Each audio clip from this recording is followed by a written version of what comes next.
You know what I'm saying? I just treat my body right. Tonight's rundown: LeBron James, Dak Prescott, Faith Evans, Monique, and is the Red Table Talk a scam? We'll talk about that and much more tonight live, 10 p.m. BroTalkLive.com, the best show on the internet for you by us.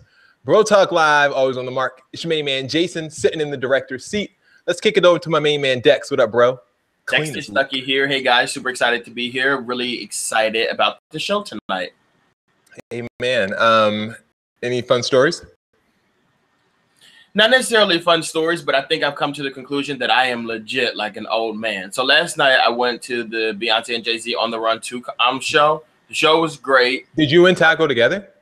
No, but I did see that he was there though. I saw like pictures and stuff like that he was.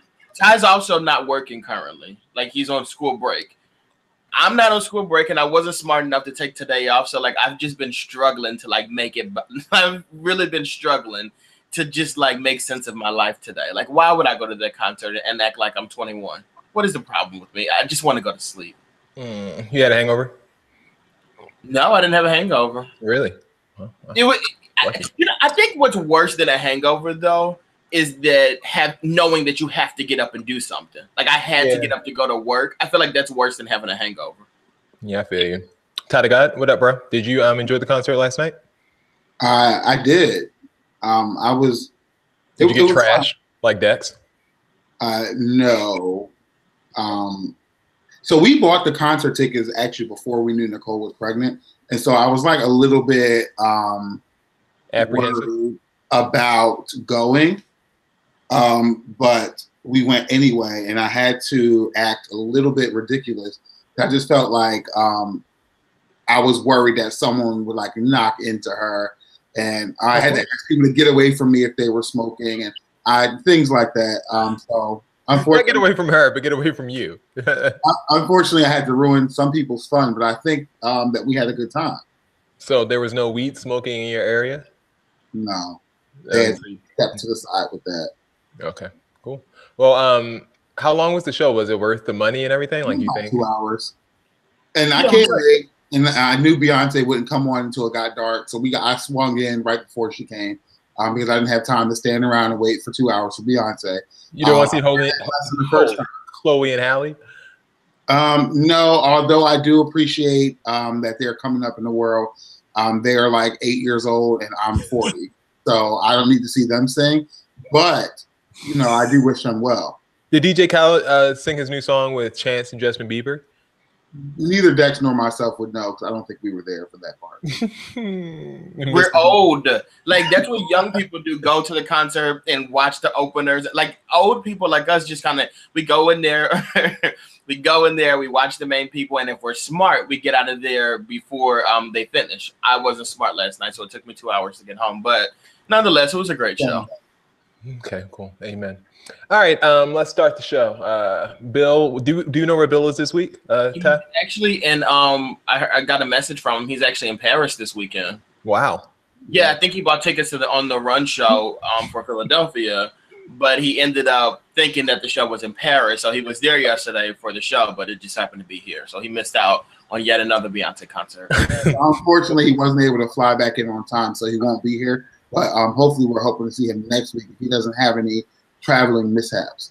The shade and missing another Beyonce concert when he posted that he was at the last one. But he really don't be nasty. I don't participate in shade. So you walk and continue on, and once you are finished, I'll chime in. Who got next? Who I'm talking about, LeBron James, King James of the Los Angeles Lakers, opened up a school, the I Promise School in his hometown of Akron, Ohio. As LeBron says, the school is not a charter school. It's not a private school. It's an actual school. That's what he said, end quote. I guess charter schools and private schools aren't actual schools, but shout out to him. School? It's a public school. So anyone can go if they live in the area? Yeah, anyone can go in that neighborhood. It's at risk youth elementary school. So shout out to him. Some of the features for this I Promise school, they have free tuition, free uniforms. You get a free bicycle and helmet, free transportation within 2 miles of the school, free breakfast, lunch, and snacks, There's a food pantry for families who need food assistance. And there is GEDs and job placement services for parents. Guaranteed tuition to the University of Akron is guaranteed for every student who graduates from LeBron James I Promise School. Guys, what does this mean to you, Ty, as an educator? What does this mean for that community to have this school available to them? Two things I want to clear up. I'm going to answer your question, but first, when LeBron says it's an actual school, not a charter school, not a private school, there's a huge political battle about charter schools and how they're using public money to fund a private education. Correct. And so I think that what he meant was that, you know, this is a public school. Anyone who lives in the encatchment can attend, and we're going to use public money, and it's going to be run like a public school, but it's going to have the add-ons that really all schools should have. And so I think that this, to transition to your question, I think that this is big, and I think that the best way to give back to your community is to help raise up the generation behind you and provide people with education and, more important, access. So I think that's what a lot of people are missing, is access to certain things. So I think this is great, and I hope that other people would. I mean, you don't have to build your own school, but you know, begin contributing to the schools that already exist. Put your own school up, but I think that he's on the right path, and I do appreciate his contribution. Cool. Dex, what were your thoughts when you heard that LeBron James was opening this school, and once you saw it, what were your thoughts? I'm amazed by it. Like I remember maybe like a year or two ago, like I started to like LeBron James as like a person. I'm like, you know, I really like the stuff that he does in the community. I like that he speaks out on racial and injustices. Did I say that right? Injustices. Like I really like that. I think he makes amazing shoes. I think he's a great basketball player. But then when I saw this, I'm like, what can't this man do? Like, this is amazing to me. And then, like, when I first saw it said he's making a school, I'm like, okay, like other, like, athletes have schools, you know, like other famous people have done stuff like this. But then when I turned around and I saw, like, what his pledge, I'm just like, this is insane, because, like, one of the biggest things I think that people always do something where they want to help out kids, or they want to, you know, but they don't always think about what those kids are going home to. Like, a lot of these kids, their families don't have money for food. Free breakfast, lunch, and snacks is or transportation is the problem. And I feel like he saw that stuff. He knew that maybe from growing up, like in these situations, and he took care of it. Like a food pantry for families, like that is amazing. Yeah, I wasn't always, admittedly, the biggest LeBron fan. I'm a Kobe guy, so you know that's what that was for many years. And I've recently come around. When he called Trump a bum. I thought that was amazing. That was probably my favorite thing he's ever done. So I've been a little more lighthearted towards him. And then with this step, it's just like, I just can't fathom what it would take to open up a school. And LeBron has been on record to say that he wants to be the first billionaire athlete.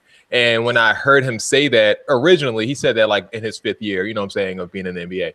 And when he originally said that, I was like, wow, that's a really, I guess, rich thing to say. Like, who, like, what are you going to do with all that money? Like $1 billion from the NBA? That's ridiculous. And now now that I see what he's doing, not necessarily with his money, because this came through his foundation, but his influence and his ability to use his resources for good, I feel like that makes all the difference in the world. And I hope he does reach that $1 billion mark. So shout out to him. What are you saying, Dex? You are saying that you like LeBron James because of what he's doing with the school. So it has nothing to do with the fact that he now plays for the Lakers. Nothing to do with that, right? Absolutely not. Okay. Yeah. Just making sure. I'm indifferent about the whole Laker thing. So they got new jerseys today, though. So shout out to them. All right. So that brings us to a little game we're going to play. Sorry, I'm chewing a pretzel. Caught me in the middle of my pretzel chewing Dex. I thought Dex was going to take it for a little bit, but he did.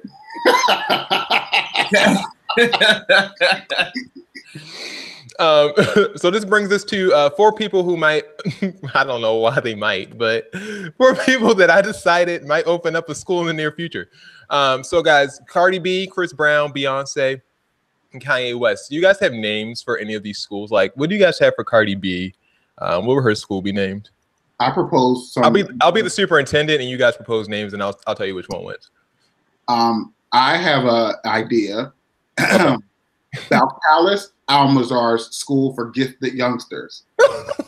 That's so nasty. I like that, but let's do Balcalis Almazar School of Culture with a K. Oh, I like that. I like that. And then in that school, they specify and proving people wrong. They specify and like screenshotting unnecessary information. You know, they did really teach you how to just get down and dirty. Oh, and they'll also teach you how to like finesse. Like that's like the main thing. You just learn how to finesse life at this school. And there will be Bacardi and Hennessy served at the lunchroom. So there's that. There we go. Every third Thursday. house drinks. All right. What we got for Chris Brown? What would his school be named? Anyone want to go? Chris Brown.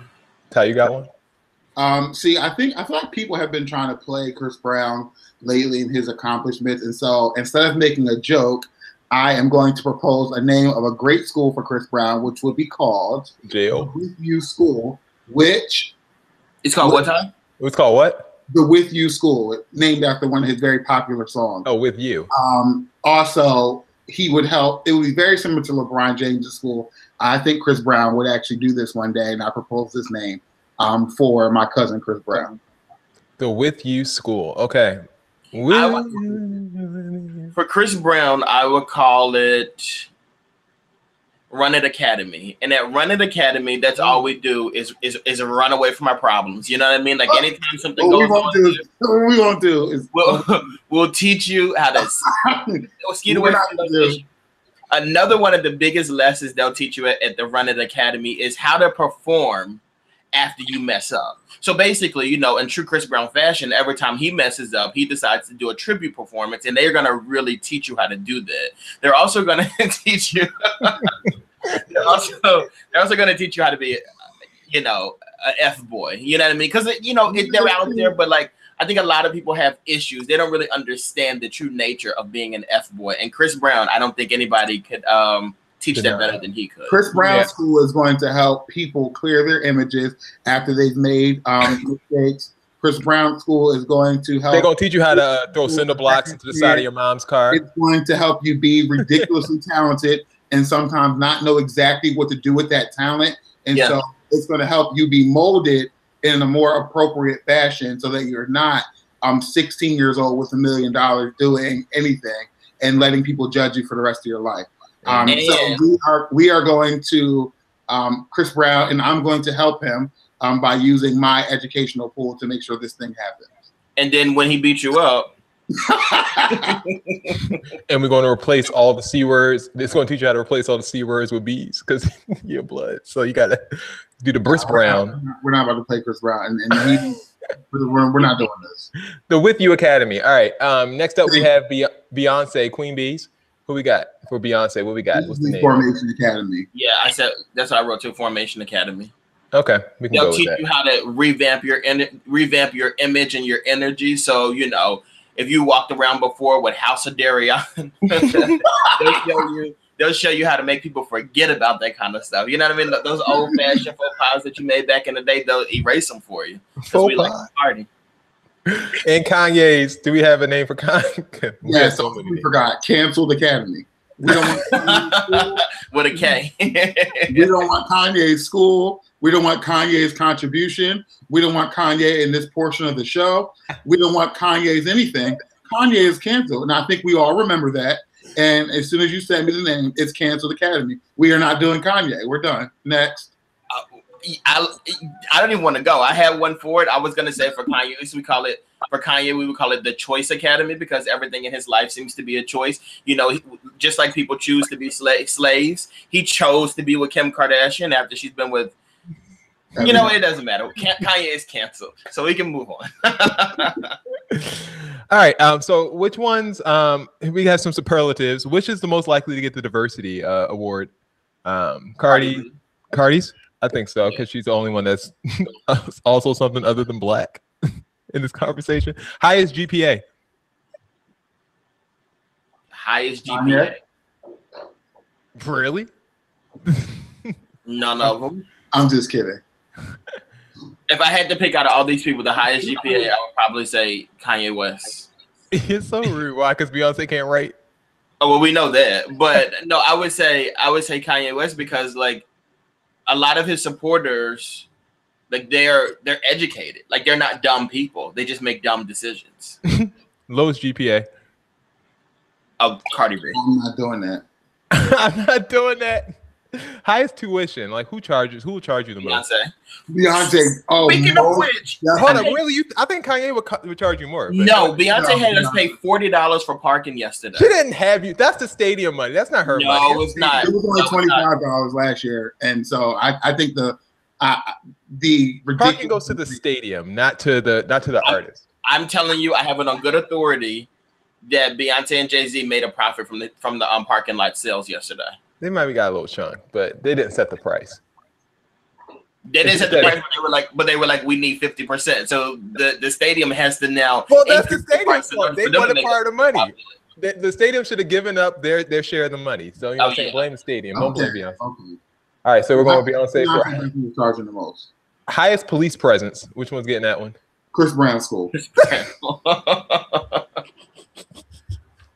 Party school.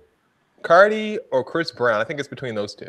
Well, Beyonce has a song called "Party," so I feel like hers would be the no. Beyonce that type of party though. Like, you can't have Beyonce's party out of school. So we're gonna move that on to probably. I feel like Cardi B would be the party school. I do too. She just always I see it as Beyonce, but okay. And highest enrollment. Beyonce, of course, right? I feel like that's 100% Beyonce. All right, so Cardi B looks like the school to go to. She's the diversity winner. Maybe at the lowest GPA. I don't know if you want to go to a school like that. And it is a party school. Chris Brown's will have the highest police presence. Beyonce's school will have the highest tuition and the highest enrollment. People pay to see Beyonce. You know what I'm saying? That's what it is. And for some reason, you guys think Kanye West will have the highest GPA. I tend to disagree with that. I would pick the lowest GPA for Kanye just because he says the crazies. But, you know, that's what it is. Thanks, guys, for playing. That was fun. I appreciate it. Dex, thanks for the idea. Really good idea. I took it and made it gold. Took it and ran with it. Thoughts on the Dallas Cowboys? Dex, you're a Cowboys fan, right? Yeah, they're a dynasty. They're an amazing team. Like, I think they are leading in charge as far as, like... Do we have to talk about this? Yeah, we do. Absolutely. Jerry Jones started the week off by saying that although the NFL might not have a formal policy on the anthem, his team has always had a policy, and he says this is what it is. But in general, I'll speak to one, and everybody knows where I stand, and we stand as a team. Our policy is that you stand at the anthem, toe on the line. Stand at the anthem, toe on the line. He said that's always been the policy. Their quarterback, Dak Prescott, also echoed what Jerry said and said that he's not cowering to what other people says that he should do, that he's going to do what he thinks is right. And this is what he thinks is right. No, I never protest. I never protest during the anthem, and I don't think that's the time or the venue to do so. The game of football has always brought me such a peace, and I think it does the same for a lot of people. A lot of people playing the game, a lot of people watching the game, a lot of people that have any impact of the game. So when you bring such a controversy to the stadium, to the field, to the game, it takes away from that. It takes away from the joy and to the love that football brings a lot of people. And so for me, I'm all about making a change, making a difference. And I think this whole kneeling and all that was all about just raising awareness, and the fact that we're still talking about social injustice years later. I think we've got to that point. I think we've proved, and we know that the social injustice. So I'm up for taking a next step, that whatever that step may be, for action and not just kneeling. I've always believed standing up for what I believe in, and that's what I'm gonna continue to do. Once again, that was after what Jerry said. Their star running back, Ezekiel Elliott, who was also drafted the same year as Dak Prescott, had to say this about the team. Us as a team, we chose to stand together for the national anthem, and it was our decision. And I think it just shows our culture. It shows that that we have unity. We're gonna stand as one. That's not knocking anyone else who may choose to kneel during the national anthem, but we're the Dallas Football Cowboys, America's team. We stand for the national anthem. We stand for the national anthem. We're the Dallas Football Cowboys. Well, Jerry Jones got caught recently at their camp, and while standing for the national anthem, towing the line, he forgot to take off his hat. His son Stephen Jones, who was there on his right, told him, whispered in his ear here, "Hey, you still have your hat on." And he did not take it off. He said something, I guess shrugged it off, but did not take his hat off, thus disrespecting the national anthem. Guys, how do you feel about the Dallas Cowboys? What are your thoughts on that whole shebang that I just outlined for you? Dex, since you're a Cowboys fan, I'll have you go first. I'm okay with it. I support it. I agree with them. This is the reason why I agree with them. Like, so when Colin Kaepernick, and like I've been very critical of Colin Kaepernick. Very. I watched the show. It's not a surprise for me. Like, it's not surprising at all. But I think to put it into like words or to make sense of it is because I don't feel like Colin Kaepernick did what he was attempting to do.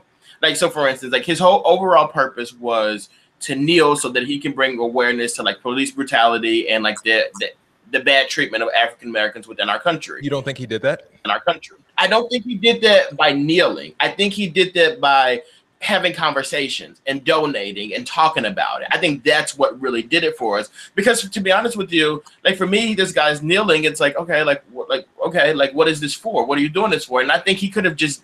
Well, that's what got people to ask the question, why are you doing this? And yeah, but like I don't think you had to do it for people to ask the question. I don't think you had to do something for people to ask the question. I think you have a platform where you can just speak on it. Like you can tweet about it, you can do stuff, and the same stuff that he's been doing now, donating money and speaking like to different organizations and like just really embracing people and really like showing how this is a problem. You could have done that without the kneeling process. I feel like the kneeling, it's a distraction. Well, he initially sat. He didn't initially, as we all know, he didn't initially kneel. One of the punters on the San Francisco, Nate Boyer, decided to tell him to kneel because it was respectful. So he was respectful and no. Two points I want to just jump on really quickly. One, I like that he talked to someone in the military to get their approval before he did it. I do like that, but also I think that's BS because we all know that like if I want something to work my way, I'll just talk to someone who's going to tell me what I want to hear. Because just like you found one person that was in the military that's like, oh, this is fine, you should kneel because that's the most respectful way to do it. I can find you one person who's going to disagree with that. So like to me, like I've also heard the vocal people that I've heard from the military, and I guess we can ask Bill when he comes back because whatever, he'll be in the military, he'll be a veteran. But I've heard most people that I've heard that are vocal about this from the military have said that this is the reason that they serve so that we can have the right to protest. So they've supported Kaepernick. But Jason, I think that really depends on like who you're talking to, because you do know that the same way that those people are telling you that there are other people who are disagreeing with that. That's all I'm saying with that point. But also, I feel like the kneeling, the sitting, whatever you want to call it, I feel like that's a distraction because then people are looking at it like, oh, they're protesting the flag or they're upset about the flag or whatever. And that's not even what you're really protesting. It's protesting the treatment. And I think if that was vocalized. Well, the reason that was. I don't want to keep disagreeing with you, but the reason that happened was that whole Donald Trump thing where he decided to politicize it and use it for his base. So that wasn't just because Kaepernick did something and Donald Trump swayed the argument doesn't mean that what Kaepernick originally did wasn't valid. I just don't think you should. I don't think there should have been a reason or even when you're protesting the flag, like you basically give him a way to spin it. If you would have just came flat out, but he never called out Trump in the first place. Trump decided to use this as his base. Like, you know what I'm saying? Kaepernick was never talking to Trump. Yes, but he was talking to Trump. He wasn't talking to Trump. He was talking about the police. If you're talking about, he wasn't talking to Trump. If you're talking about issues within the country, I think you are talking directly to the president. I do think that. I think with his platform, he could have talked directly to Donald Trump. That's what I'm saying. Like, and I just don't think he did it properly. So I don't think other players following suit would have made much sense either. So like with the Cowboys, I don't think just because they're not kneeling, that doesn't mean they don't care. They're going to speak out about it in different ways, I hope. All right. Ty, what you think? Well, long conversation that was. I mean, that's why they call them America's team. They do things where America does them. So do you think Kaepernick's not Kaepernick, do you think Dak Prescott's a sellout? A lot of people are saying that, you know what I'm saying, he's biracial, but a lot of people are saying that he's selling out by, you know, just trumping, no pun intended, for Jerry Jones.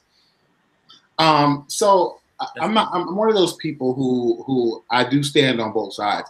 I feel like if you have the right to protest, you have the right to not protest. If you have the right to speak out in disagreement or agreement in something, you also have the right to speak out in disagreement of something. So I mean, trumping, I don't want to call it that. If he feels that way, if he honestly feels that way, then he has the right to express that. I mean, he honestly doesn't have to kneel. I don't necessarily know if I would kneel as if I were a football player, but it doesn't mean that I wouldn't be doing things. I also wouldn't have a problem with someone else doing it, but I don't know if I would do it. First of all, because it wasn't my original idea, so this is how I am. One, and two, because I don't know if that's where I want to fight. I would rather put my resources elsewhere. It really depends, and so Do you stand for the Pledge of Allegiance? No. You don't? I do. No. Even at my job, when they do the Pledge of Allegiance, I never put my hand on my. It has nothing to do with protest. I just think it's like a little bit silly. You just don't see the point. Yeah, I think it's kind of silly. All right, Dex, are you going to continue to root? I mean, I guess since you support what they said, are you going to continue to root for the Cowboys? Yeah. Root all you want. Nothing's happening.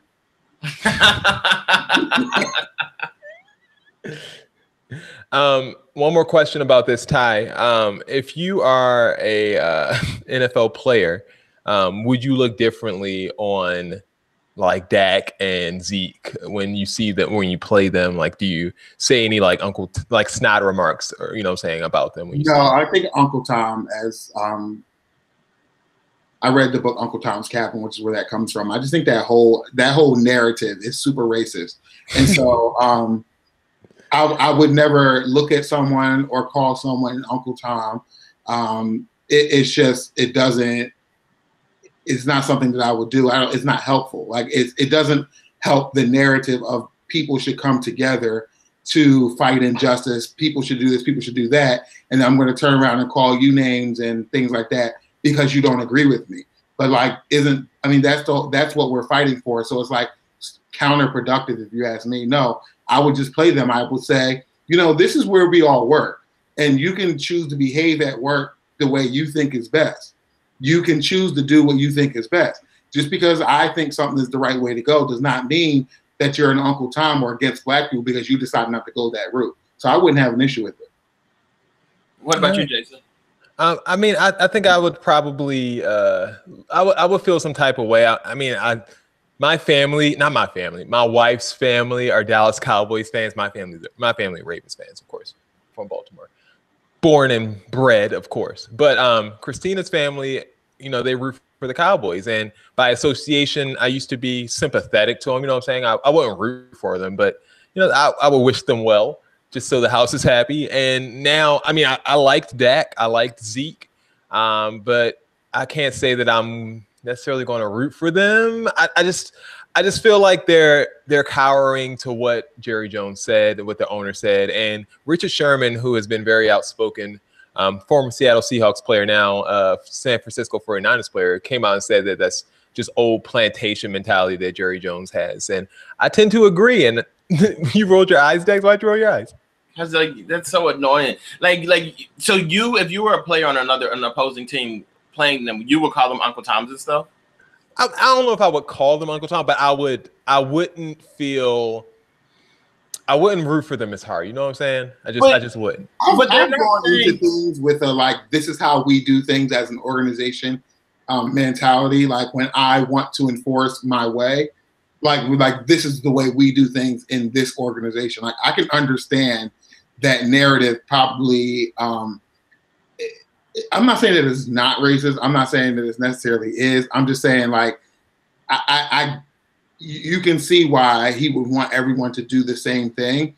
Because it doesn't affect him. That's the main thing. Like if it was a black coach who had this stance, I think I would feel entirely different. But because Jerry Jones is white, and because Jerry Jones is about 87 years old, and because Jerry Jones is in Texas, and because Jerry Jones lives in the South, and because Jerry Jones got rich off of oil, it just makes me feel like it's like a racial undertone as of I own you boys, you do what I say. You know what I'm saying? That's just how it feels. And I just can't get with that. I just can't. I mean, I get it. I've listened to both sides of the argument and listened to what everyone says, and you kind of draw your own conclusion somewhere in the middle. That's just how the narrative goes. If that's how they feel, for every player that's saying we're not going to kneel for the national anthem for whatever reasons, there are more players saying that we are going to do it for that reason. I think people learn the most from listening to both narratives and making their own decisions about what it is they're going to do and how they're going to feel and how they're going to approach the issue. But that being said, I don't think that the national anthem. Sorry, I didn't mean to cut you off. But that being said, I don't feel like the national anthem protest is necessarily necessary anymore. So I do understand where Dex and Dak are coming from, where it's not necessarily progressive anymore. But I don't feel like you coming out and saying, oh, I don't protest, this is not the venue for it, and stuff like that. I feel like that's unnecessary. If you're not going to protest, then don't protest. But don't sit here and give the reason that it brings down the joy of the game. What about the people whose joy of the game is ruined because they can't watch football with their damn son because he was shot by the goddamn police? You know what I'm saying? That's how I feel about it. I mean, yeah, and that's valid. That's valid too. But you just the last thing on this one, Jason, you do acknowledge though, or you do understand though, that just because these people aren't protesting at work, like that doesn't mean that they don't care about like police brutality. No, I absolutely agree. And Dad made that very clear in the end of his statement that he's willing to work and to do things to advance the culture. But he just says that protesting, kneeling has never been the answer for him. And I can't agree that it's never been the answer, because in that first year, I feel like it did make a lot of impact when teams were kneeling. And that's just my viewpoint on it. So whatever. I do think that someone should hold him to what he's saying. He's saying like basically, well, if you guys come up with something, I'll be down for it. So yeah, then hold it to by all means, reach out to him and see and have him put his money where his mouth is. He might not want to kneel at work. But let's take him up on the things that he is saying that he will do. All right, let's move on. Should we forgive Roseanne? Monique was in LA and she, for some reason, was on the KTLA news station here in town, and she spoke about Roseanne for whatever reason. Here we go. Roseanne Barr is my sister in comedy, and she's my universal sister. And what I won't do, Sam, is throw her away for making a mistake. We've all said and done things, baby, that we wish we could take back and swallow and say, oh, but when you're in the public eye, you can't. And it's out there. But to put the title of racist on her, I can only share my experience with Roseanne. I remember when I had the Monique show, and there were big, major Black superstar talent that had white representatives. And they told their talent, that show was too Black. And we really don't want you to go on there. But there was a white woman named Roseanne Barr that showed up for me when people that looked like me. Now, I like all the talent that came on the Monique show, because there were some beautiful people that sat on that couch. But I remember when we were going after the big names, and it was, oh, we got to get back to you. And y'all know who you saw and who you didn't see on that show. Right. But that woman, when we called, it wasn't a question. And she came and she sat on that sofa, and they didn't hear the conversation when the cameras wasn't rolling. And that woman was giving me some beautiful words. And she said, Monique, I'm gonna tell you right now, baby, they're gonna consider you difficult. They're gonna call you the B word, because you're a woman who won't lay down and take that foolishness. So what I would ask is, yes, my sister made a mistake. And she said something that I know she wished she could take back. But what I would ask is that we don't throw her away. That is Monique's statement on Roseanne Barr. Someone on Twitter had this perfect summary of it. Monique throwing the whole race away because Roseanne was nice to her once and decided not to call her an N-word. I can't throw them both away. Guys, should we forgive Roseanne, as Monique asked us to? What you guys think? I just want to make a quick point, and then I obviously let someone else fill in. Just because you are a racist doesn't mean that you don't say nice things to people. And it doesn't mean that you don't encourage people, because you can still encourage someone and think that they're less than you are, or think that, you know what I'm saying? You can still think that you're superior because of your race. Superior to them, and think that they don't deserve to be in the same space as you and have the same status and the same opportunities as you. So just because you, offer encouragement to people does not mean that, it doesn't negate the fact that you have, you could be a racist. So I don't think that her point. I mean, yeah, sure, let Roseanne come out and try and do her thing. I'm not saying to completely throw her away, but I'm not watching and supporting her with my money just because she was nice to Monique. I mean, honestly, a lot of us aren't even nice to Monique. Very fair, Dex. should we forgive Roseanne? I think two things. Like, one, I'm not forgiving Roseanne. I'm not eating Papa John's. Those are two things that I'm just gonna leave back in 2016. Like, we're done with all of that. Yeah, but as far as Monique goes, I think literally whatever this woman does, like, I do the opposite. You say don't watch Netflix, I watch Netflix.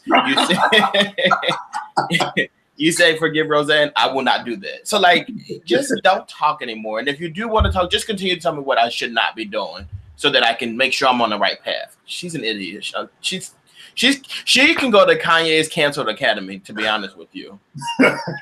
Who do you think will get forgiven? Not forgiven, because Monique never did anything not to be forgiven. But who do you think will have a show first, Monique or Roseanne? Now, that's the funny part about it. Roseanne will have a show first, but guess who she won't be thinking about? She's not going to be like, you guys need to forgive Monique and give her a chance. She's not going to say that. Like, she's not going to care about you. That's why I don't understand why people go and put their neck out for people who literally do not care about you or anybody else. That's like, I just don't understand. Like, Monique was talking about this Monique show that she did. Was that the late night show that she did on BET? Yeah. I've never heard of talking about. Yeah, and so that was back in what, 2013, 2014 or something like that? Okay. Maybe a little bit before. I know we were in college during the time. What the shit was Monique? What the shit was Roseanne doing in 2013, 2014 that she had to turn down the Monique show? Like, of course she was going to do it. Yeah, like, that's what I'm saying. Like, she wasn't doing that. She wasn't doing anything but comedy at the time. So if you're not going out to see her little shows, you know, comedy and surgery is all she was really doing. So, I mean, if someone's reaching out and saying, I want you to come on my show, like, what is Roseanne? I mean, she needs income. Why wouldn't she come? Absolutely. All right. Really quick, which is more likely a stunt? As we told you last week, Faith Evans and Stevie J got married in Vegas. Now the two were talking about it. They spoke to TMZ, and TMZ asked them if they were thinking about procreating. Are you guys going to try to have babies and all that stuff? Why you said try? If you try, you're lying. How do you know it's a story? I mean, I'm pretty fertile. We obviously know he is too. We obviously know he is too, because he got 6 kids with 6 different baby mamas. So a lot of people are thinking that that's a stunt just for a Mona Scott Young production. But this has also taken a bit of a turn, because in other news, Jada Pinkett Smith reveals that she's working on a song with daughter Willow, saying Willow has always wanted to do some stuff with me. She grew up with Wicked Wisdom, I guess that's Jada's band, on tour. It's always been her dream to play with the band and play with me on stage. She said it's really fun, so we're thinking about doing 4 songs or something. And that brought a lot of people to thinking, is Jada's Red Table Talk series just a promotional tool for her in Willow's new projects? So guys, what's more likely a stunt, Stevie J and Faith Evans' marriage, or the Red Table Talks? What you think? Neither one. I think all these people are just up there doing whatever, throwing shit up against the wall, and whatever sticks, this is what we're gonna go with. Like, Jada Pinkett is literally sits at that red table and talks about how her grandmother taught her how to pleasure herself. Like, there is no shame in anybody's game anymore. Like, you sit there in front of your mother and your daughter, and you out there. You don't got no shame. To be honest with you, Jada Pinkett, she wouldn't do a stunt. She doesn't need to. Like, her life is literally a stunt at this point. And like, remember when she was like babysitting like August Alsina, like just doing see, a joke. She was calling up Tyrese. Like, she just does, like, she has so much time on her hands. But why does Tyrese have your phone? Weird clip where someone didn't want to reveal information, and she was like, well, it's okay if you're not comfortable sharing it. And then she said the information, like, like, she was like, how much drugs were you on? He's like, well, you know, it was a lot, huh? Well, you don't have to talk about it, but it was like 70 pills a day, huh? Yeah, she did. She's like, yeah, because she was like, yeah, remember you told me you take about 70 pills a day, is that right? Goodness gracious. Yeah. She's like, yeah, I thought so. Want to reveal that, and you just told him that it was okay. Like he had like 3 seconds of comfort before you like completely revealed what he obviously didn't want to talk about. Like, I have full respect for Jada, but she is living literally the best life of anyone in America. Like, she has no responsibilities as far as like projects that she's working on. Her kids are grown. Her kids are grown. She's out here with Tiffany Haddish and Will Smith on boats, and she's recording albums with Willow Smith. Like, and she's doing Red Table Talks and getting paid by Facebook. So she's literally living the best life you could possibly live in America. So shout out to her. All right, time for the most depressing segment of the show, Racist, aka Who Called the Cops? And in this edition of Who Called the Cops, let's take a listen to this user-submitted video on Facebook.com. So this lady is mad because I took her parking spot when she was over there, and now she's blocking this whole intersection right here just because I'm parked in a public parking spot, and she's calling the police. She's calling the you're crazy. She's calling the police because I'm parked in a public parking spot. She said, "Oh, my mother's handicapped, whatever. Then park in a handicap spot. The handicap spots are available." Like, it's crazy. Call the cops on me because I pulled into a parking spot. That's awesome. White America. So the other side of the story is that the woman says that this I don't know if she's African American or Latino, but she in the picture she looked like maybe both. But she pulled into the spot before this white lady could pull into the spot, and the white lady said she was waiting there with her turn signal on, and this other girl just scooped the spot. So she decided to block the back of her car and call the cops on her. So the cops showed up, basically said, "Girl, there's nothing you can do about this. She has a spot, and just deal with it." And they moved on about their day. So that is this edition of Racist, aka Who Called the Cops. In other news, Sean King, our Nubian Prince, Nubian King, as honored by BET.com at their BET Awards, decided to post this video about a racist. And here's what happened. So this guy apparently was driving home, and a person in a Uriah's utility truck wanted to turn to the right, and this person blocked them from turning to the right. And so this guy asked him why he followed him home to confront him, and this is what the guy said.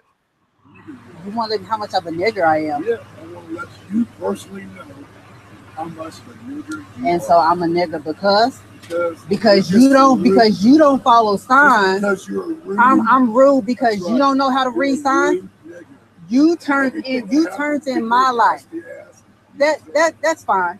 So I'm a nigger because you can read street signs, right? So why am I a nigger? I didn't cut you off.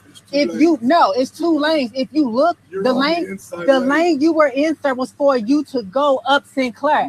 Yes, okay. I live here, so I drive the street every day. But it's fine. I didn't cut you off. You feel entitled. How do I feel entitled? You feel entitled because you get everything. You feel entitled because I'm black. I work for everything I got. I do. You see that car right there? You think I got it for free? I sure did. I pay my bills. I work hard. I work 40 hours every week. Every week. Yes. So thank you for calling me a nigger and showing me how stupid you are because I work. I have a college degree. Give him resume. So this man, if you didn't hear, pulled up in front of this guy's driveway after following him home and said, "I want to just let you know what a nigger you are." End quote. After that, since this video, of course, went viral on Facebook, the driver says that him calling someone else a nigger ruined his life. He said, quote, "It was an awful mistake, and obviously I don't know how to explain it, and it's ruined my life, and it's ruined my family's life. I'm out of business. I'm completely out. I'm done. I'll never work in Columbus again." I guess that's Columbus, Ohio. "This has completely and thoroughly ruined my life." And then the voicemail that they left the news station ended abruptly. Dex, you gave the Kanye West a shrug. It wasn't a Kanye shrug. I don't even know what I would never shrug like Kanye. Cancel. So when I first both of these stories, like I watch the news every single day, and I'm very terrified of driving because like just last week in Philadelphia, there was a driver who was shot because they cut somebody off or because they wouldn't let somebody get over or something like that. And like for me, like I just don't feel comfortable driving a lot. I don't feel comfortable having to think about what these other people might do because people aren't rational anymore. Because before somebody cuts you off or they don't let you get over, you blow your horn, maybe throw them a finger or whatever, and then it's over with. But these days, you something like that happens. Niggas pulling out AK-47s, yeah. Yeah, they're shooting at you. They're following you to your house, and it's just like it's just not worth it on anybody's end. Like everybody in these situations were completely wrong. The person who got out of the car to record the person, wrong. You don't know what that man has in that car. Well, you're doing it for your safety. Are you doing it for your safety though? Like you got out of this car and you approach somebody, you have no idea what they have in their car. You're just filming them. At that point, I don't think that's smart. It might not be safe, but hey. And the other guy who got cut off, you're driving to someone's home. You don't know who they're telling to come out the house to do what to you. Like we gotta be smarter. So you're blaming the blacks? I'm blaming everybody. I think everybody is completely wrong in these situations. Everybody is wrong in these situations. I'm just confused here, Ty. Is he blaming the blacks or am I crazy? Ty, what you think? I don't think filming is inappropriate. I think filming was I think filming was appropriate. I think I'm not saying we got from the filming. I think putting him out there because I mean he could be dangerous. You're right, but at the end of the day, you're standing in my driveway calling me a nigger, and I'm just going to in your company car, and so I'm very much going to film you and try to get this out there. And I understand filming it, but I don't think anyone would believe this story if I just put it out there and say this person from such and such called me a nigger. No, and you saw me filming you, and you continue like, no, I want this, and then I probably wouldn't have been smart enough to film, like, because I'd be the stupid one going to jail because I'd be pulling him out of the car to beat his ass. That's what I would be doing. But I think he was smarter than I would have been because as much as he doesn't know what's in his car. I don't know because I'd be dragging him out of it, so I'd probably find out soon what was in it because he's outside of my house. So by the time I'm done, like, I want you to film me dragging him out of the car, kicking them, stomping them, and you niggas will be missing. You would have stomped him out, Ty? You would have stomped him out? Absolutely.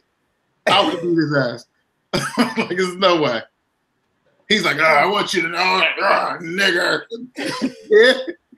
Well, that's what niggas do. You would have pulled him out the window, or you would have opened the door. Which one would you have done first? I want to reach and pull him out the window. That's more effective. That one to fall on the ground. No leeway. No leeway. Racists deserve to get dragged out of windows. Time for Q&A. Ty. Listen, I'm not a violent person. We got time for one question. That's crossing the line. Q&A. Let's do it. Topic 1. Clueless colonizers. Topic number 2. Time's up. I did good with these. I did good with these titles this week, didn't I, Ty? They are really good. Great job. I'm sorry, I lost my slide. Topic number 3. Thy cup throweth over. And topic number 4. X Jesus free. Reformed. All right. Which one would you suggest, Ty, or Tex? Do you want to pick one? That's how you go for it. I don't know though, Ty, because the last time we let you pick a question, I think we should do topic 3. Honestly, seriously, I like these. I like them all. And I think they're all helpful. So let's just dive right in. So we'll do 3, and then Dex, you can pick whichever one, and then if we have time. I mean, we don't have SEC regulations, so whatever. Go ahead, Ty. Seriously. I'm a guy, and I got into a heated argument with my boyfriend a few days ago. I became silent and non-responsive, and out of frustration, he flung his coffee mug in my general direction, though quite far away from me. This is the first time something like this has happened, and we generally communicate well with each other. He regretted it instantly and was profusely apologetic afterwards. We resolved the issue in the moment, but I have since felt angry about his violent act. He still regrets his action, but says it's unfair of me to call it physically abusive. I'm finding it difficult to get over this because abuse is something I find unacceptable in a relationship. He says it wasn't physically abusive, because it could not have hurt me, which is true.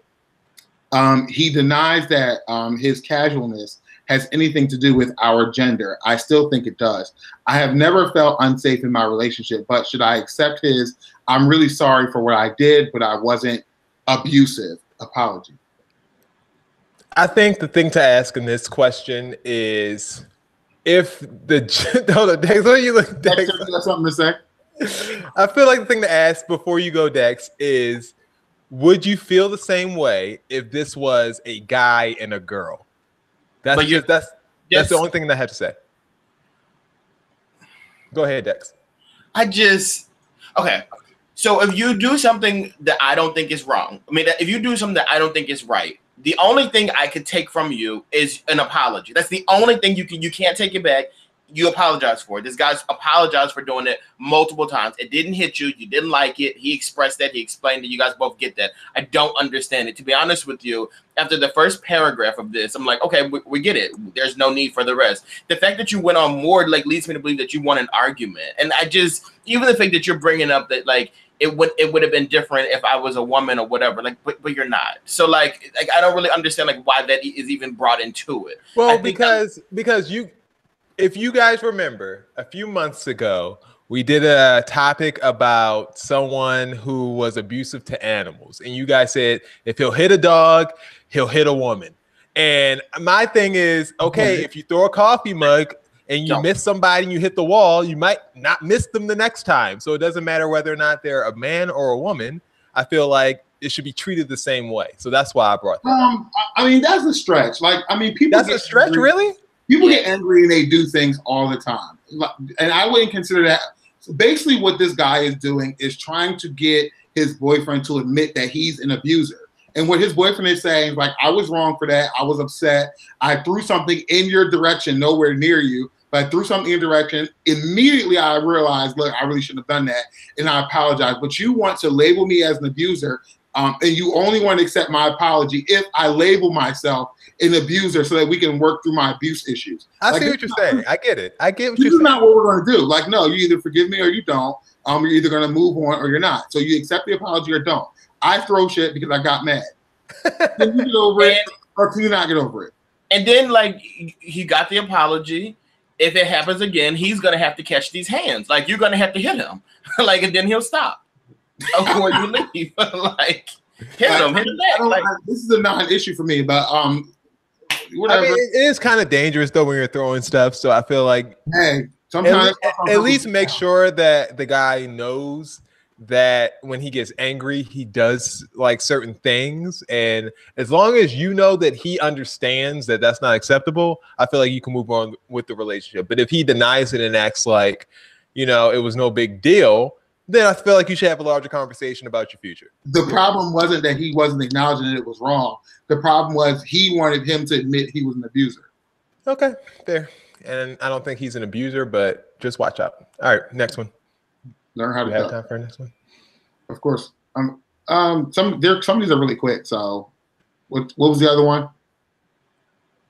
I didn't have another one. Dex, did you have one that piqued your interest? Ex-Jesus freaks. All right, excuse me. That's a good one. That's the one I would have picked. So go ahead, Ty. After some traumatic events, I've chosen to distance myself from my religion. However, my husband is very religious, and when we got married, he expected us to always share a faith tradition. I don't blame him. I did too, but after my experiences, I've changed. I have no idea how to talk to him about it without turning into him accusing me of being misleading and heading down a bad path. I also feel like no matter how I try to tell him that I totally support him continuing to be religious, and whether or not I continue to attend services, he'll still feel like I'm insulting him and his faith. Our relationship is so great until we discuss religion. Now I'm kind of stuck pretending I'm a believer. It feels dishonest, but I feel trapped. You guys are religious. How should I confront this? Damn. She claims she watches the show. She must have been talking about Bill. I'm religious. I won't say I'm religious. I'm faith-based, I guess. Yeah, I don't know, man. I don't like the term religious. It kind of has a bad sting to me. I don't like the term religious either. I feel like if this is something that's like a sour spot in your relationship, like I get it. Like I think couples should kind of be on the same page when it comes to religion. But if it's something that you guys aren't able to discuss and it's causing conflict in the relationship, I don't really think it's necessary to like bring into it. You know what I mean? Like really, I feel like religion is such a big thing in relationships and people's lives that if you don't agree, you should at least talk about it, because like what happens, how you live your life a lot of the times is based on your faith. So I mean, I'm not saying you're a bad person if you don't believe in Jesus, but I'm saying you don't necessarily go to the same fellowships. You're not necessarily on the same plane because you're not aligned with God. So I feel like, or the same God. So I feel like you guys should at least have that conversation, or be able to have that conversation if you're going to continue in this relationship. Here's my opinion. Here's the thing. I mean, you guys are already married, and you did get married under the same faith. And that would upset me if I were in this situation. Absolutely. I randomly was like, oh, I'm an atheist now. Because I had no intention of being married to an atheist. And now I'm married to this atheist who, and so I do have an issue with it. But what I would have to do is understand that we are in fact married. We do have investments. So I think that he should kind of love her. Yeah, but are you married under God because she didn't believe in God? You know what I'm saying? You're married legally then. It doesn't matter. Yeah, it's a little more easier to get a divorce if it's just legal than, you know what I'm saying? You get what I'm saying though? Like marriage, for me, marriage is a religious event. So when I get married, for me, it's a Christian, it's like baptism, it's like being christened. So is this for you grounds for divorce, like this thing that? I feel like divorce won't be off the table because they didn't believe at the time. I don't think that I would. I honestly think that I would. If it's that big of a deal for you. I think I would try to work through it. I think I would, but it would make me uncomfortable because now I don't know. I would try to work through it and see what happens. But I don't think there's going to be an easy solution to this problem. I think that you guys should continue to talk about it. I do not think that you should pretend to be a believer just because you don't want to argue. Like in a relationship, you should never pretend to be something to avoid arguments unless it's like, you know, something silly. And like, you don't want to argue anymore. But I don't know. It's just, you're just going to have to keep working through it because you might end up, you know. You might find your way back home. You might find your way back home, or you might get shipped off to Campus Academy. You never know. You might find your way back home, Dex. Yeah, or like Ty said, join Canceled Academy. That wedding, that marriage is going to join Canceled Academy. Just a time. Sorry. For Q&A, for more Q&A questions, hit us up, brotalklive.com, and click on the tab that says Q&A at the top of the page. All right, time for Just a Time. Guys, we're going to play a little game called Guess Who? And it's based on topics that we've talked about in the past. So we're going to play a clip. We have clips from 2017, 2016, and if it's a tie, we'll go to 2015. And I want you to guess who the hell this person was talking about in this clip. This first clip comes from Dex. This time last year, Dex, who or Ty, who was Dex talking about? John has made a lot of very questionable decisions and comments. Like John has done a lot of things in his life that have just, you know, but you know, to see this, that you know, that he's actually trying to stand up for other people. So it's interesting to see this side. I've known that he's had it in him for quite some time. Dex, what the hell were you talking about? Literally no idea. I said John. You said John. Dex, you wearing the same shirt? Hold up, it's a different shirt. No, yeah. I was not wearing the same shirt from last season. Come on now. Same style, different shirt. Okay. There's only two Johns that come to mind. It's John McCain or John C. Oh, it's John McCain. It's definitely John McCain. It's definitely John McCain because this is around that time where he had left for brain surgery, but then he came back to vote. Yeah, it's definitely John McCain. Oh, good Ty. You figured out I said it first. No, yeah, you're right, Dex. You're absolutely right. But Ty figured out the whole puzzle. You guys both got it right. So I'll give you the point. You guys are undefeated so far. I want to know. All right, 2016. Ty, this is what you had to say about this person. I have a good one. You didn't have emotion. What you didn't have was emotional distress. Like, that's what it's called. Like, I'm not saying she didn't destroy the property. I'm not saying that she wasn't a ghetto hood rat and tore up your place.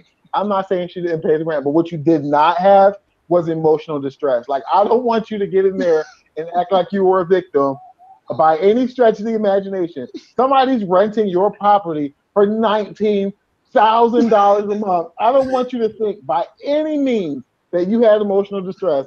I have a good one. Todd, you have a guess first. Todd first. Oh my God! Who are you talking about? Who was the person who destroyed the apartment? Or probably whatever? like Tiana. No, no, close. You're close with her though. If it's who I think it is. So Azalea Banks didn't deserve. No, it wasn't Azalea. You're on the right track though. She's known for selling fish plates outside the BT Awards. Yeah. Okay. I thought this is what it was. I thought that's who it was. I can't remember. Remember when Keisha Cole tore Birdman's apartment up? Oh, that's it. Good job, Dex. Good job, Dex. That was when Keisha Cole tore up the apartment or whatever place she was renting from Birdman, and she got in a fight with one of Birdman's mistresses or something like that, one of the other women. All right, and last but not least, this one's from 2015. Since we are tied, let's go ahead. No, they weren't seen together, but it was just a rumor that they were dating. Like TMZ had earlier in the week had asked his ex-wife about his relationship with Rihanna. She was like, I mean, cool, whatever. I hope you have my tickets for the concert or whatever like that. I mean, so it's kind of been out there, but he finally spoke out and said something about it and acted like it was more than what it was when he should have just kept his mouth shut. But she does know him. Like, she's like, I never met you. Like, oh, she said there's no photos. There's no photos. There's nothing. So, I mean, he could very well be lying. I'm wondering where the rumors came from. Like, no one mistake me for He started them. That's where they came from. Like, he put it out there. He put it out there, and then they approached him about it. And that's just embarrassing. Who were we talking about that was faking their way to dating Rihanna back in 2015? Faked their way. I remember that situation so well, but I cannot remember who the person was. It was a basketball player. He told TMZ that he had previously dated Rihanna. I remember the clip and everything. I can't pin the person down, which is like really weird. He has an association with I think it's Love. Who's that basketball show? Basketball Wives. I'm supposed to say Love and Basketball. All basketball players have the association issue with that show. I really have no idea who's on that show. Derek Fisher stole his wife. Matt Barnes. There we go. Matt Barnes. Remember he told TMZ that he used to date Rihanna? No. You don't remember that at all? I remember the clip. I remember he didn't say it directly, but he was like insinuating a whole bunch of stuff. And made people like infer that he was dating her. And she like clarified, like, absolutely not. Like, I don't even know who that is. It was like really embarrassing. Speaking about absolutely not, let's send it to Dex's BS report. All right, I'll try to be quick for you guys today. So there is a man, an 84-year-old man, who just wants to just live his life to the best. And what he likes to do is, sculpt beautiful sculpt women features onto his hedges outside of his home. So he likes to build them up, and he builds like very nice bodies for the women. Like vaginas? Butts and vaginas, obviously, everything, and a lot of his neighbors, he often catches them like taking a look at what he's doing or whatever. I thought you were gonna say like doing them. Wait. They take a look at what he's doing, so he knows that people like to like look at it and stuff like that. But he's caught people having sex with the bushes. No. Yeah, like he's like on multiple occasions, like the nipple of one of the women is being pulled off. Mind you, these are hedges, like trees and dirt and grass, like, and people are doing this, and he's just very upset about it, and he's just saying like, can you guys please just put a stop to it? So if you guys ever go somewhere and you see some hedges, like, and they're sexually attractive hedges, don't have sex with it. Please. And speaking of having sex, the CDC is sick of y'all. They want to know why you guys are reusing condoms. Apparently that is a big trend, and a lot of people are getting infections by it because they're reusing the same condom. When asked like what's happening here, a lot of men are putting hand sanitizer on condoms just to make sure they're clean after they're being used, or they wash it with soap and water and then they reinsert it into a woman, maybe the same woman, maybe a different woman, but they're putting it in somebody's vagina, and that ain't where it go. It goes in the garbage can. And finally, there was a woman. That ain't where it go. And finally, there's a woman named Claire who lost her husband, and she was a little devastated by it. So what she decided to do is take her husband everywhere she goes. When she goes to the movie theaters, she takes his urn with his ashes in it with her. Girl. Yeah, wherever she goes, when she goes to work, when she goes to work out, wherever she goes, her husband's right there with her. Well, one day, she opened up the urn and she actually got a little bit of the ash on her finger, and she refused to throw her husband's ashes away, so she began to eat them. When she started to eat them, she felt like a connection between herself and her husband, so she just continued to eat the ashes. The husband's family got wind of this at a holiday function, and they took the ashes away from her because it's like, we want to keep these ashes, and two, like, this isn't okay for you to be doing. They repossessed the ashes? They repossessed the ashes. So now Claire actually recently got arrested because she tried to break into the family home and steal the ashes back. So I kind of have like a BS report with some Q&A. So I want to know for you guys, who's wrong in this situation? Claire for breaking into the home to steal the ashes back, or the family for taking the ashes from her in the first place? The family for taking them damn ashes in the first place. Because Claire, that was Claire's husband, right? Yeah.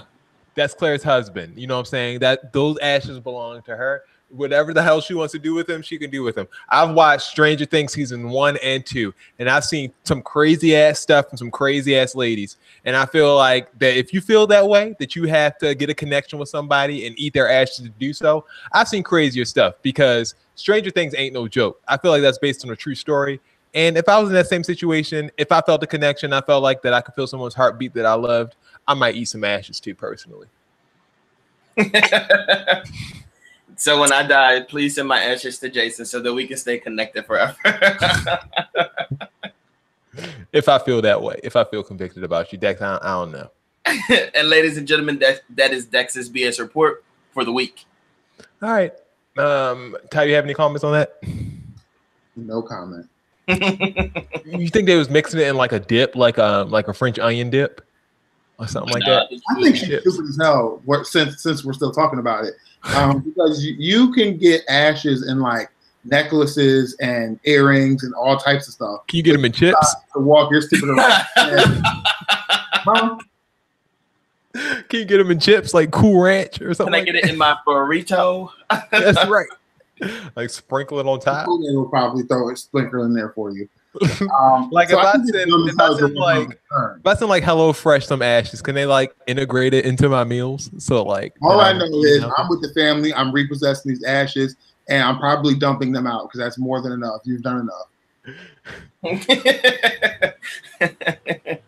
That's gross. All right, time for seats. Do you guys have any seats to give out to the general public? There are always seats for the general public. Well, Ty, go ahead. So yesterday was the On the Run 2 tour here in Philadelphia, and we decided to go. And the parking lot on the way out was ridiculous. Like, was it at Lincoln Financial? Mm-hmm. Yes, it was insane. And so, you know me, I'm like a super patient person, if anyone has ever known that about me. I'm very, very patient. And so we're going to ease our way out, do our thing, whatever. This woman, and I'm not going to give you her gender. I mean, not her gender. Obviously, it's her gender. I'm not going to give you her ethnicity. But she pulls up to the side of me and says, "Excuse me, do you mind if I get in front of you? Because I'm just stuck here." White. And I said to her, I said, "No, we are all stuck here." And she's like, "Well, the people are just moving in front of me and I can't get out." I said, "Miss, none of us can get out. So no, you can't." And Nicole was like, "You were so rude to her." I said, "No, she's stupid as hell. We're all stuck in the parking lot." So did I guess right? I refuse to comment on that part. The only thing I want to say is she needs a seat. It just sounds privileged, so that's why I asked. Like the audacity, right? Like we're all jammed in the parking lot and you want to get in front because you're stuck and you can't get by. Like, why would I give a shit about you? I'm stuck. But Ty, would it have made that much of a difference if you just would have let her over? Yeah, it would have. Yes, it would. Okay. Why can't she wait like the rest of us? I guess in the same line of what Ty was doing, like, so last night, like my seat was like on the floor area and trying to get out. I love how you said that. Like he tried to sneak that in there. My seat was like at the Beyonce concert. My seat was like in the floor area or something like that. I was trying to make a point. So anyway, like my seat was in the floor area, and you would think that like you could have like an easier way to get out. I literally stood there for an hour after the show was over because no one was moving. Like all the other sections you thought you had an easy way out because you had floor seats? Yes, and you would just think that like they would just. I don't know. Like I just figured because you're there, like there will be like an exit that'll get you to your car. VIP, you just got floor seats. But they're literally the worst seats to have because like you have to wait for every other person to get out before you can move. And you had to look up the entire show. Like you had to have your head up. It's kind of annoying.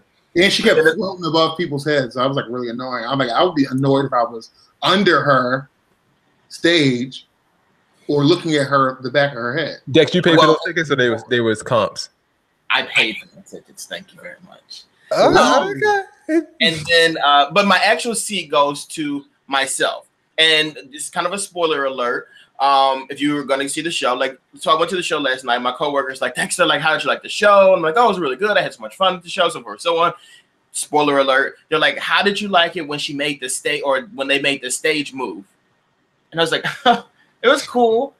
I have no idea that happened because I fell asleep during the concert. And I thought I would sleep maybe for like a minute, but I think I might have slept like an hour, a good bit of the concert because I don't remember a stage moving at all. So she did it several times. So if you don't remember that, you definitely missed the majority. Yeah, I was asleep for a while there. So which part did you go to sleep on? Beyonce's part or Jay-Z's part? Or like I don't remember when I fell. I have videos though, so I'm just like I saw stuff and I heard you were posting to the Bro Talk page, so you had stuff. Like, but I'm like, when did I go to sleep? And then people were sending me pictures of myself sleep. I'm like, okay, like I know I went to sleep. There was this middle part in the concert where it was where everyone started sitting down.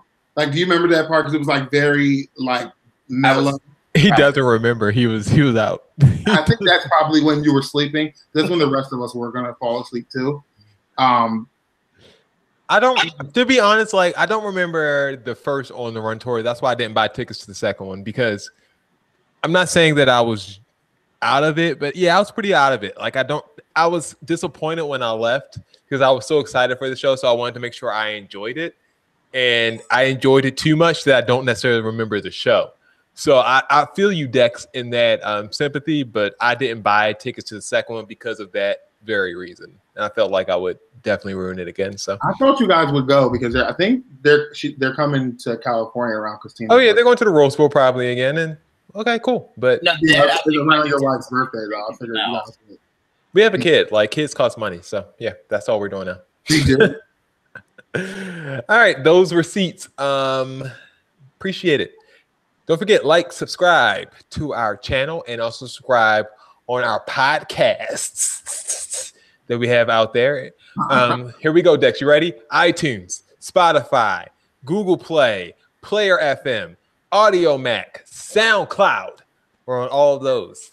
Can somebody make a slide for that next week so everyone start writing it down? Seriously. Also, subscribe to us not only for our show, but for the things that we do on these music subscription services called playlists. We have playlists on Spotify, Apple Music as well. So check those out. We have Music Monday, all the songs that we put on our Instagram. Is it Instagram Lives? That's Instagram Stories. Sorry, all the songs we put up on our Instagram Stories on Mondays for Music Monday. They have a playlist especially for that. And we also have a playlist for all the songs that we do on Throwback Thursday, which happens to be well, actually, if you listen to the podcast, it'll be tomorrow. But if you're watching tonight, it'll be on Thursday. So we appreciate you subscribing to both of those on Spotify and iTunes under @BroTalkLive. Don't forget, tell a friend about our show so they will listen and support us. And comment. We appreciate all of our comments on how we can make the show better. Bro Talk Live, right on the mark. Do you guys have any further comments, shout outs, anything else to get out there? Just shout out to everyone listening to the shows. Appreciate it. Ty? Podcasts. We appreciate it. All right, cool. You guys have a wonderful night. We will see you next week. I don't know when we're going on vacation, but we're going to go on vacation sometime in August. to get a little break because we need it. All right, for Dex, for Ty, my name is Jason. For Will, who's over there in Paris, we will see you bright and early next week at 7 p.m. brotalklive.com. Have a good night.